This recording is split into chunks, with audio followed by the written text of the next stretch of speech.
berpikir. Singkat cerita Imam Asy'ari survei. Coba ayo kita tanya orang-orang kampung. Ternyata kegoblokan orang kampung itu ya ilmiah, masyhur itu. Imam Asy'ari saja harus belajar dari wong awam, wong goblok-goblok. Kita kok ingin ya Badawi bima araf tarobak. Kowe kok iman be Allah itu bima araf tarobak. Lalu kamu tahu Tuhan kamu atas nama apa? Dengan logika apa? Jawabnya enak ya. Al-ba'ratu tadullu alal ba'ir wa atharul aqdam yadullu alal masir. Angger ana tletong ya ana ontane. Angger ana bekas delamaane wong ya ana sing bar liwat.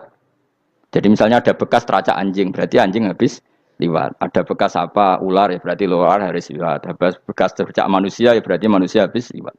La wa hadzal alam atharun min athari qudratillah. Alam iki bekas, mesti ana sing gawe.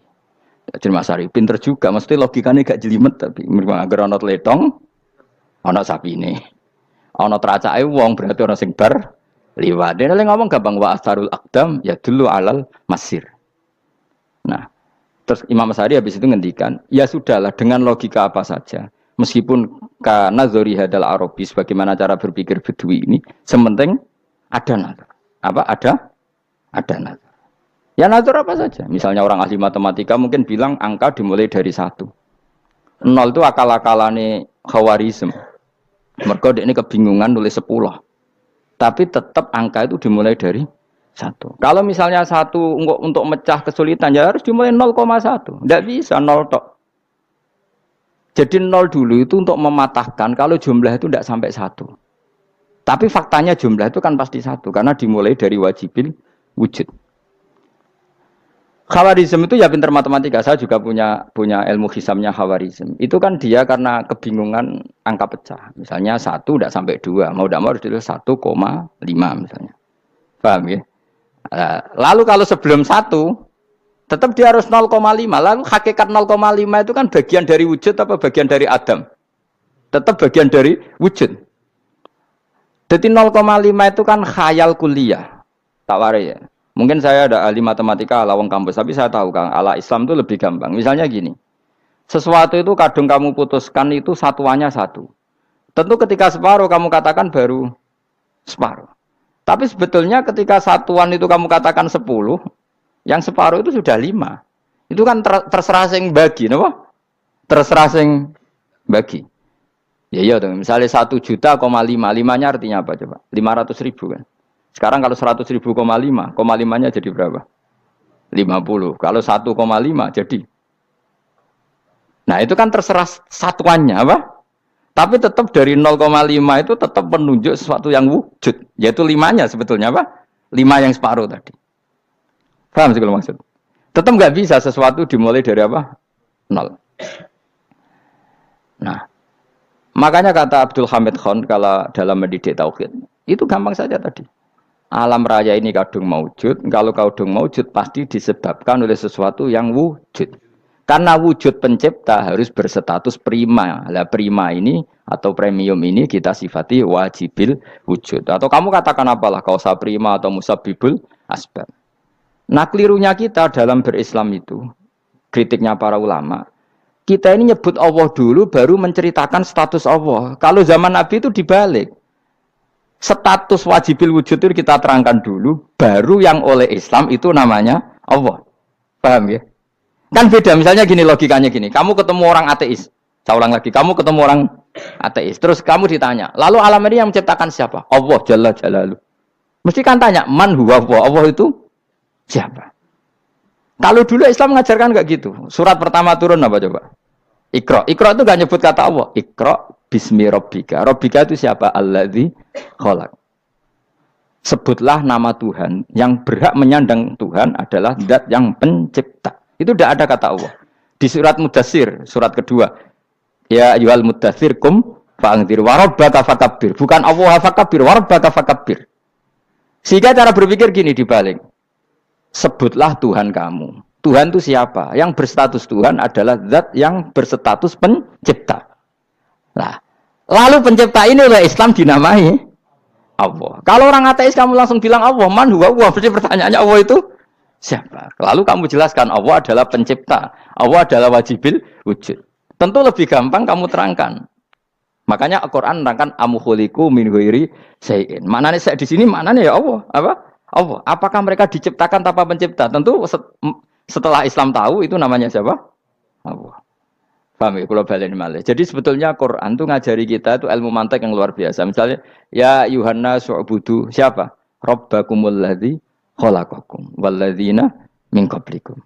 Sembahlah Tuhan. Tuhan itu siapa? Pencipta kamu dan pencipta orang-orang sebelum kamu. Lalu Tuhan ini oleh Islam dinamai Allah. Tapi kalau langsung kamu bilang ke orang ateis atau orang Uni Soviet, Allah itu Tuhan. Allah itu siapa? Sebab itu di beberapa ayat dijelaskan dulu status Allah. Sifatnya Allah, keakhasan Tuhan. Yang dikatakan Tuhan adalah zat pencipta. Kalau tidak pencipta berarti tidak Tuhan. Sekarang Yesus pencipta bumi apa enggak? Enggak, karena dia lahir sudah di bumi. Begitu juga Fir'aun. Fir'aun itu kalah telak sama Nabi Musa gara-gara logika ini. Ketika Nabi Musa ditanya Fir'aun, "Wama Rabbul Alamin?" Lalu Tuhan itu siapa? Kata Musa, Rabbus samawati wal ardi, yang menuhani langit dan bumi. Jadi Fir'aun, "Ndak, ma'alim tulakum min ilahin wairi." Saya jalan-jalan kemana-mana yang dikatakan Tuhan oleh masyarakat saya kok. Nah, kurang ajar Fir'aun. Terus kata Musa, "Ya Tuhanku yang di langit." Terus manggil Haman Mesir, "Ya Haman ibn li sarhal ali abluhul asbab samawati fa'attali ila ilahi Musa." Haman, bikinan saya piramida yang tinggi, aku akan lihat Tuhannya Musa. Ada enggak di sana? Padahal misalnya munggah tenan ya pangeran ra iso didelok kan repot Nabi Musa. Wah, parah ya, nggak piramida nginceng pangeran teprak itu kan. Akhirnya Musa pakai logika. Ya sudah gini saja, Rabbukum wa rabbu abaikumul awwalin, yang menuhani nenek moyang kamu yang dulu-dulu. Oh itu langsung fabuhita Fir'aun. Fir'aun tuh kaget sekaget-kagetnya. Dan para penggawa Fir'aun sadar. Wah kalau Fir'aun yang Tuhan, babanya tanpa Tuhan. Kan Tuhannya balita kan gitu kira-kira. Tuhannya balita. Tuhannya barulah. Itu kan jadi logika yang mematikan. Kalau Fir'aun Tuhan berarti babanya dulu yang wujud itu tanpa Tuhan. Karena Tuhannya baru lahir. Ini ada Tuhan kok datang terlambat ini kan.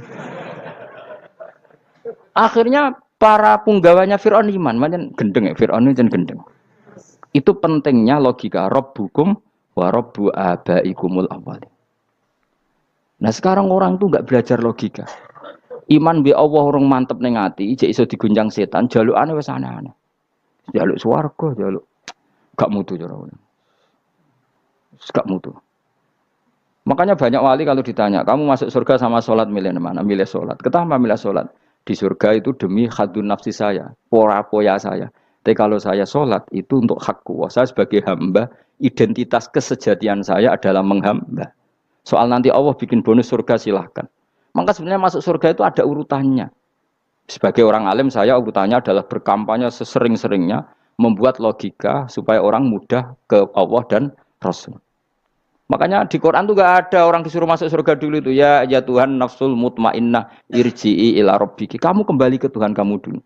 Bahwa kamu makhluk yang butuh Tuhan. Fadkhuli fi ibadi. Kamu masuklah berstatus hamba dulu. Kesetatusan Anda sebagai hamba ini matangkan dulu. Bahwa saya ini hamba. Dibuktikan dengan suka sujud, suka ngamal, suka sedekah, suka tawadhu. Saya sebagai orang alim sebenarnya gak suka mulang. Karena takut. Nak kue pinter kok nyaingi aku, nak goblok sawangannya metodeku gagal. Kan dua-duanya ini merugikan saya sebetulnya. Saya ulang lagi ya, nak pinter kayak nyaingi aku. Kan ya mungkin juga senajan rodok mokal mungkin. Sanggep ae rodok mungkin. Pomone nak sing ndik kan yo, biasanya hasud ndik.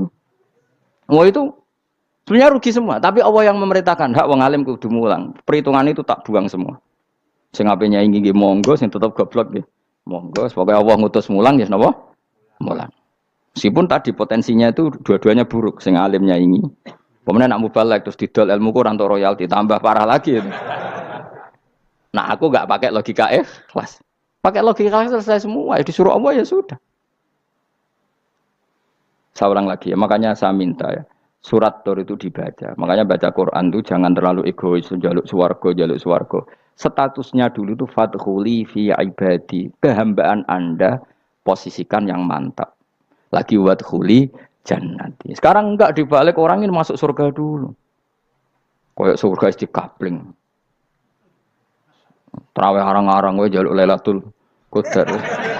Lailatul Qadar wis kliwat. Wingi wis Dzulhijjah wingi kan. Sebagian ulama berpendapat Lailatul Qadar itu fi kulli sanatin. Apa? Fi kulli? Karena Lailatul Qadar berdasar nuzul Quran dan nuzul Quran itu bisa saja hari Arafah, bisa hari apa. Ada ulama mengatakan Ramadan, tapi bisa tanggal 1. Nah, kamu kan pemalas, ikut yang partai 21, 23 karena kan wis akhir-akhir kan wis enteng. Sebenarnya Anda milih 21 berdasar ilmu apa berdasar enak anak terbatas waktunya kan? Kan lebih sempit apa? Lebih apa? Sempit. Ya saya ulang lagi ya. Jadi Allah kalau ngajarkan hujah itu gampang sekali ya. Tadi amkhuliku min ghairi syai'in. Enggak apa-apa saya ada Tuhan kata Allah. Tapi kamu harus punya logika. Alam raya ini diciptakan tanpa pencipta. Mau enggak kamu punya logika seperti itu? Bahwa alam ini yang wujud diciptakan oleh sesuatu yang tidak wujud. Mau enggak kamu punya logika itu? Enggak mau kan? Namanya wujud tentu diciptakan super wujud. Dan super wujud itu wajibil wujud. Dan itu Tuhan kita yang oleh Islam dinamai Allah. Bang, makanya nyebut Allah itu di surat-surat awal Quran tidak ada. Coba, awal surat Quran itu surat apa coba? Iqra kan? Iqra itu ada enggak kata Allah? Enggak ada. Iqra bismi rabbika. Rabbika itu siapa? Allazi khalaq. Surat Mudatsir sama. Ya ayyuhal mudatsir qum fa'anzir wa rabbaka fakabbir. Ya sudah seperti itu. Ya ayyuhan nasu ubudu rabbakum. Rabbakum itu siapa? Allazi khalaqakum. Nah, kita ini keliru metode. Pemene wong tukang wiridan Allah, tapi ora roh Allah iku sing sapa. Ya dia Allah. Dia nyifati Allah mau sing ngekeki swarga, sing ngekeki dhuwit, sing ngekeki widadari. Jadi Allah disifati sesuai selera yang menguntungkan dia. Bahwa Allah ini yang ngampuni saya, kemudian saya masuk surga, kemudian ngeloni widadari. Makanya kalau dia jadi wali tak demo. Tak laporkan MK pokoknya. Tak suluh. Karena ini wali pecundang. Bagaimana mungkin calon wali pikirannya khadun nafsi? Kalau ulama agak gitu, mendikan Allah itu zat paling penting di dunia. Maka akan saya maklumatkan di dunia bahwa orang kembali ke Allah. Caranya gimana? Akan saya kenalkan Allah lewat logika. Caranya apa? Kita sifati wajibil wujud. Kita sifati rabbukum wa rabbu abaikumul awalnya. Dengan sifat-sifat yang semuanya mengarah ke dikjayaan Allah Subhanahu wa taala. Itu jenenge kowe bener-bener ulama. Itu disebut balwa ayatum bayinatun fi suduril ladzina utul ilm. Makanya ulama itu orang yang luar biasa sampai disebut innama yakhshawaha min ibadihil ulama. Ahli ibadah itu rapati wedi pangeran. Masih wiridan istighfar nangis rapati wedi pangeran, gayane tok nangis. Karena sebenarnya dia nangis wedi ra mlebu swarga. Mlebu swarga gak iso ngloni. Dari itu aja orientasinya itu saja. Makanya bener Kanjeng Nabi nak gojlok orang alim satu itu lebih utama dibanding 1000 ahli ibadah. Bahkan Nabi pernah ngendikan sangat ekstrim. Fadlul alim alal abid kafadli ala adnakum kata Nabi. Keutamaan orang alim dibanding ahli ibadah itu sebagaimana kelas saya kata Nabi dibanding kelas terendah kalian. Padahal Nabi dengan Abu Bakar saja jaraknya sangat jauh. Itu kata Nabi fadlul alim alal abid kafadli ala adnakum. Keutamaan orang alim dibanding orang abid sebagaimana keutamaan saya dibanding sahabat paling rendah. Karena tadi abid itu ada opportunisnya. Tapi kamu jangan benci abid loh. Karena kamu ya orang alim orang abid. Saya saja yang kritik, saya yang tanggung jawab di depan Allah. Orang abid itu kadang kan wiridan nganti nangis, pikirannya apa coba? Wis rasakno mungkin apa wiridan pikiran aja. Di sepuro dosane, terus apa kan? Mlebu swarga, terus apa kene swarga? Aku takut. Saya aku takut, ayo sing ape mlebu swarga apa kegiatan? Rencana pertama ya,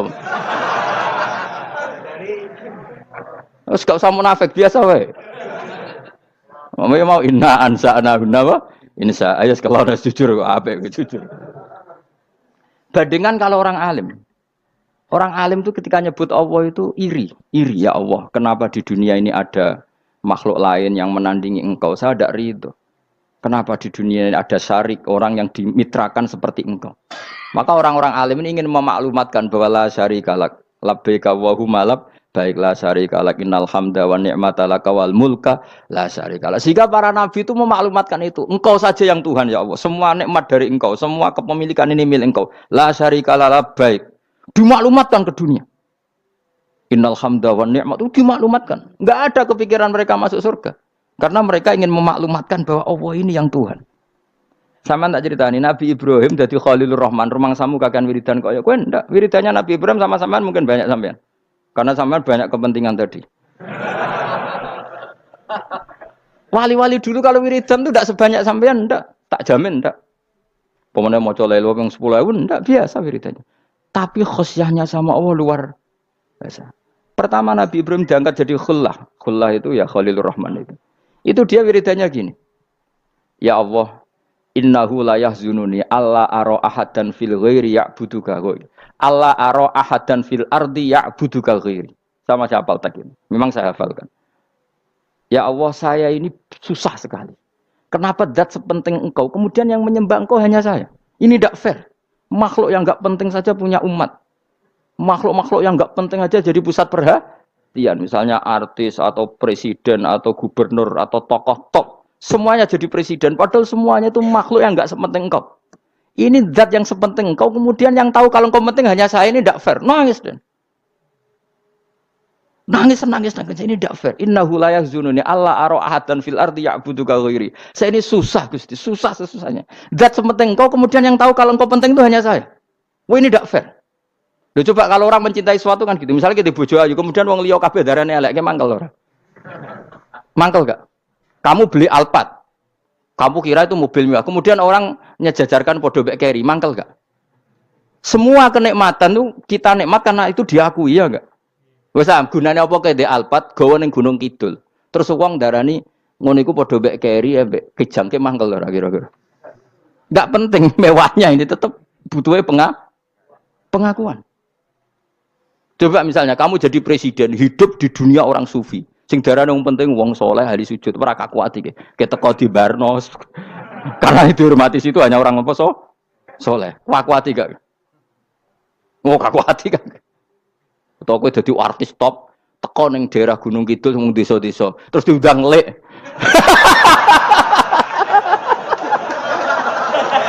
Oh mangkel kae. Le bayangno.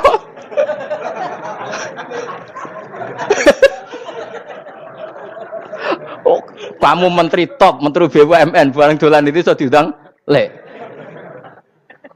Mados walang lek ngono. Oh mangkel.